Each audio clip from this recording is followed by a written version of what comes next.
for the first MMA Monday, Tuesday, Wednesday, Monday day, MMA day, MMA day of the week and of the new year.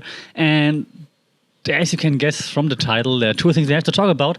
Actually, I'm only going to talk about one of those things in detail, which is one championship being now in Bangkok. So the first event of 2023 is here in Bangkok. But before we go into one championship preview mode, we have to talk about Dana White again, because did you hear what happened? Exactly, nothing happened. I mean, okay, the Women's Council of California sent a letter to Endeavor to remove Dana White. I mean, good on them. Whatever a women's council is doing, good on them. But other than that, nothing happens. Endeavor is quiet. ESPN is quiet. The people on First Take kind of like defended Dana White. Like, what? It's just ridiculous. So nothing happens. So just a reminder here that apparently it's cool to physically assault your life partner when you work for the UFC. So, hey, nice. Good job there. So if you're one of those people, if you, maybe even if you, I don't know, have a history of being a domestic abuser, maybe the UFC is a place for you to find some. Maybe that's a good thing. Maybe the UFC is so inclusive that they even include people that are slapping their partners. So congratulations on that. But I'm not saying Dana White should be fired. I'm just saying, and I hate to having agree with Ariel Helwani, but at least Luke Thomas is on the same page. So I'd rather agree with Luke than with Ariel.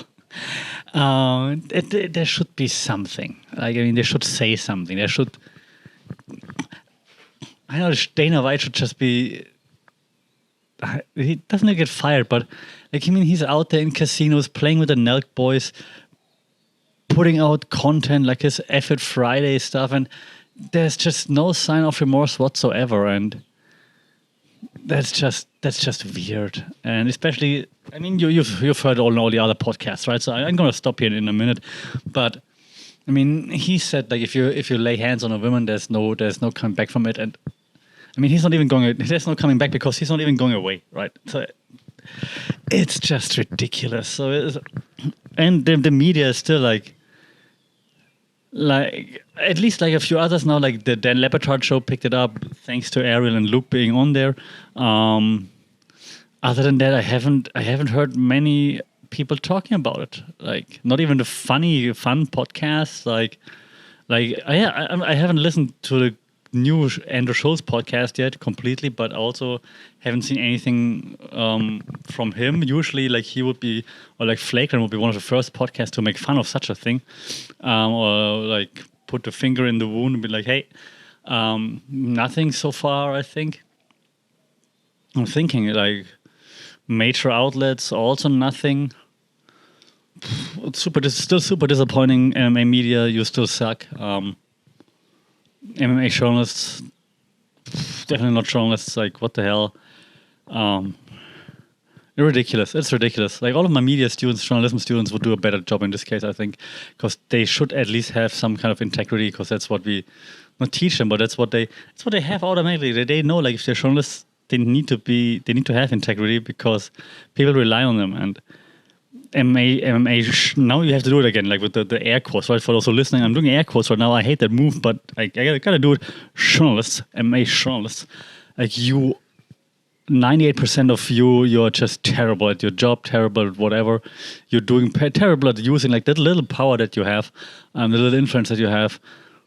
You all suck, and you can all go away. It's just ridiculous, and I'm definitely. I stopped watching all those things. It's just ridiculous. Like, you if you don't talk about it, again, I'm not saying Dana White should be fired or whatever, but you have to talk about it. Just ignoring it, like, it's ridiculous. So, I mean, shows like DC, RC were stupid before anyways, but now, like, just cannot take them serious at all if they're not even mentioning it. And not unfortunately, Chael Sonnen has been terrible as of late as well with his takes, which is a shame because he's funny, but it's crazy. So MMA coverage, MMA journalism, go away. Seriously. So disappointing. But hey, let's just ignore what happens in the shithole that's the UFC right now. Even though there's an interesting fight night coming up with Sean Strickland. Sean Strickland at least is hilarious in his interviews. I just wish he would have spoken out about Dana White as well or something. But of course he can, because he gets paid very well right now to step up a last minute to face Imanov this upcoming weekend. We might talk about it afterwards. At least Sean Strickland, from a media point of view, and that's what we do a lot here in the podcast, right? Looking at the media. From a media point of view, Sean Strickland is awesome in ways how he utilizes media, I think he only does interviews with the Schmo. So that's smart, because it plays into his cards. He's funny, and he's smarter than he acts he is. So well done there, but we're gonna elaborate more on this then maybe after the fights, because right now I'm really not in the mood of giving any more shine / I don't know, whatever to the UFC thoughts. It's just annoying. I get your especially the journalists. I get your stuff, get your act together. It's annoying. Okay, let's switch to one championship though, and we start things off, of course, with a moment of silence and paying some tribute to Victoria Lee, who passed away. Angela Lee, her sister, announced it a few days ago on Instagram, said that Victoria Lee passed away in December 26th, I believe. She's only 18 years old. She had I think 3 fights and 1 championship, undefeated.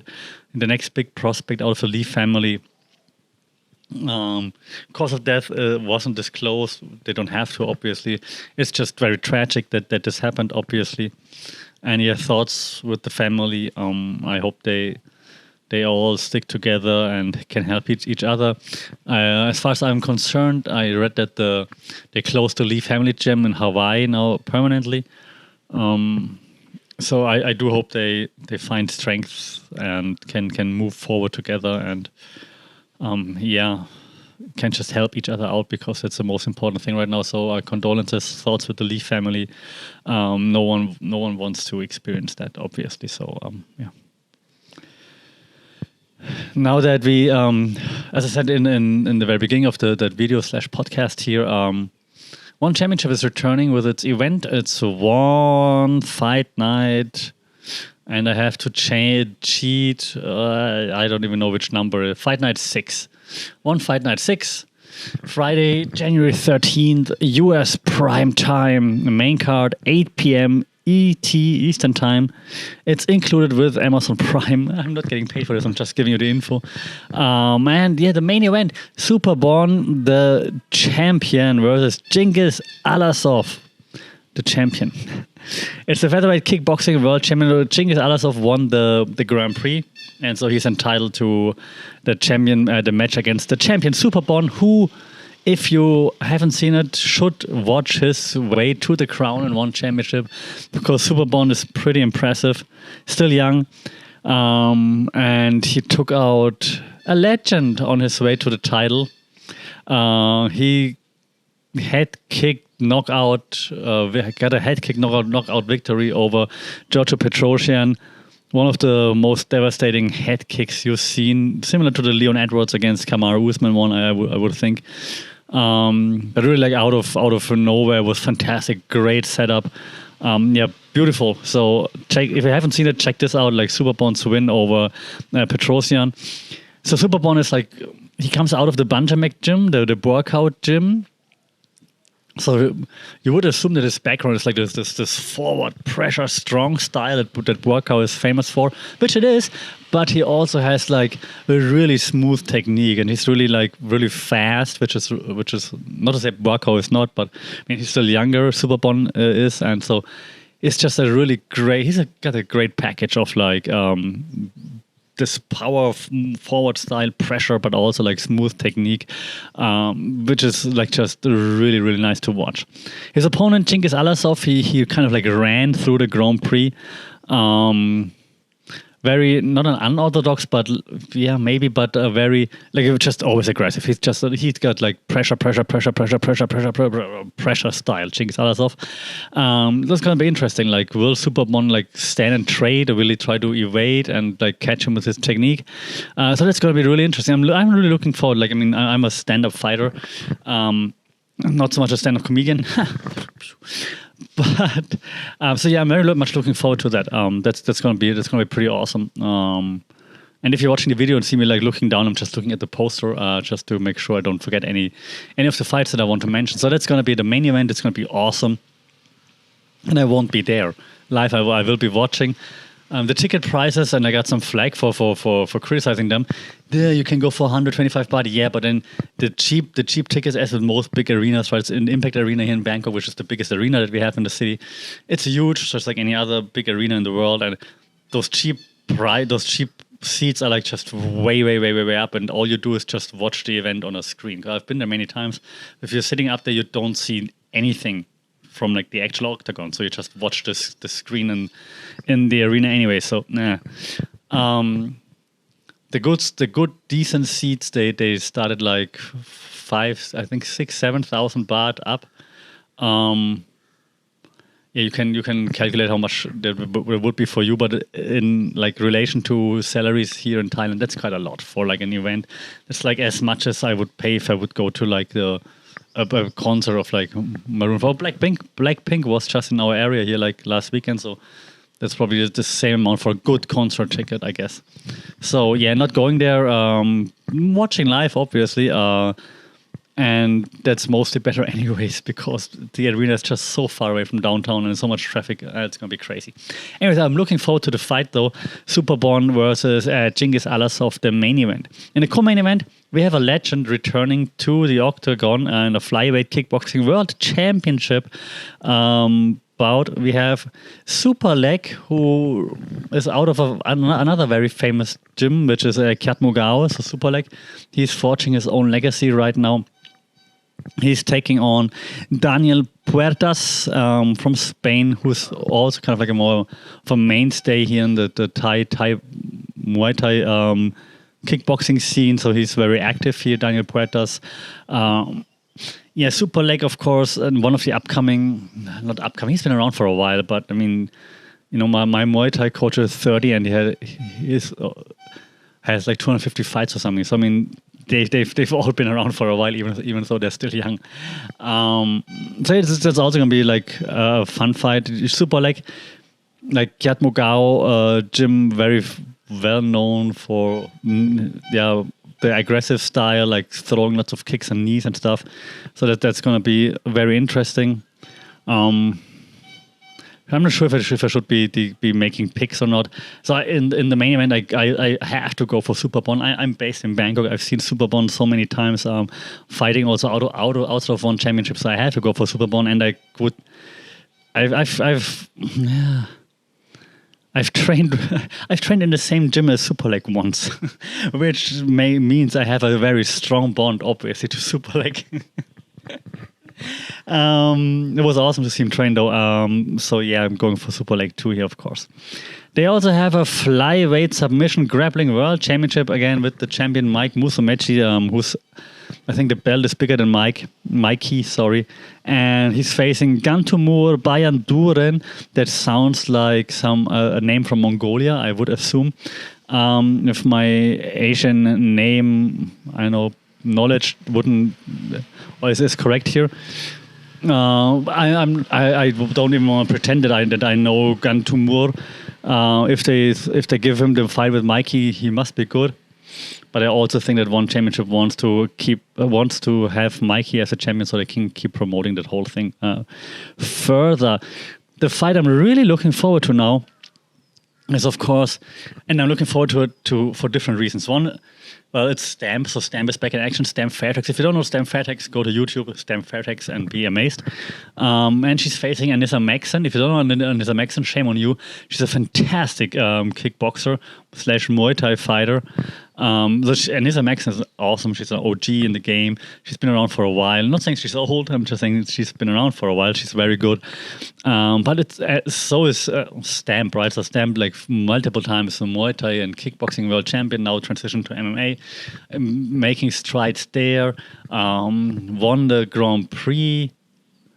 Then just fell short against Angela Lee, and then the title bout was great performance. So. And it's a mixed rules fight. What they did with like DJ Demetrius Johnson, Mighty Mouse versus Rotting, that was fun.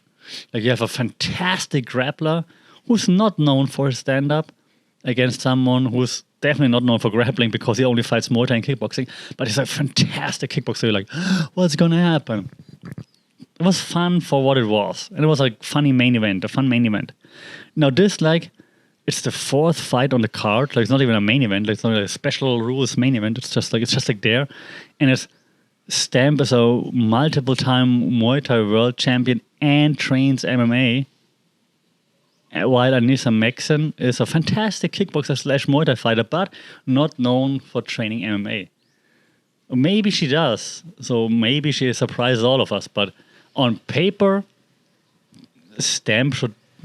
I'm sorry, but Stamp should dominate that. Like, but maybe Anissa agreed to the fight because she's like, hey, I've been training MMA for a while now. I can stuff those takedowns, and then I'm going to knock her out. Maybe, but on paper, it does not make any sense. So I'm definitely going with Stamp here. We also have the legend Ong Lan Sang being back on the card. That's a quick turnaround. He just fought like late last year, and now he's back already. So Ong Lan Sang is back. He's awesome. Like he's getting there in age a little bit, maybe slowing a little bit down, but like his last comeback win was great, like really emotional. He's facing Gilberto Galvao, who's just really big. I am just looking at it. Yeah, there must be a catchweight. I was like, how is Ong Lan Sang facing Galvao? Okay, it's a catchweight bout at 215 pounds. So yeah, okay. Last minute replacement. It feels like it for Ong Lan Sang. So okay, gonna be tough. Like Galvao is huge. So props to Ong Lan Sang for doing this. He looked like a vintage Ong Lan Sang in his last win. That was great. But Galvao is big. I always root for Ong Lan. He got me into one championship more or less, like with his performances back then. So I always root for Ong Lan Sang. So I do wish him all the best. I hope the Burmese Python will take it. But Galvao is big. They also have Rotang. Rotang is far down on the card. Why? Because he's facing someone that you might not know. Jiddu Yibu. I also don't know Jiddu Yibu. It's flyweight kickboxing. Why do they do that? I don't know. You have to pick Rotang because it's Rotang. I don't know what's like any stakes or whatever. I don't understand. I mean, you have to have Rotang on the card if you're in Bangkok, yes. But why not give him something with, I don't know, more stake in it? I don't know. Rotang, yes. We also have Gary Tonin versus Johnny Nunes. Time for Gary Tonin to find his groove again, I believe. I would assume he used the time away for a bit now and to hone his skills. So of course, you can never count Gary Tonin out. So yeah, the one reason why I'm still looking at the poster, even though it's almost done, is because one of the prelims, after limbs, whatever you want to call it, on the card is Anna Jarunsak, and Anna Jarunsak is taking on Ekaterina Vandrayeva. If you remember, Anna Jarunsak, her nickname is Supergirl, and she's the sister of Wonder Girl. And in their first match was very controversial. Like, I'm a huge fan of Supergirl and Wonder Girl, but she took it way too easy, I don't know, in the beginning she was just, it seemed like she didn't take it as serious as she should have, and Yekaterina Vandrayeva just lit her up. For some reason, I think, was it a draw or did she even win? I think it was a draw. I'm not sure. But definitely Yekaterina Vandrayeva did not win and was like, what? How? And so that's the rematch that needed to happen. So I found great to make it happen. Because it was a terrible decision. So yes, let's see how this goes now for Supergirl versus Yekaterina Vandrayeva. All right.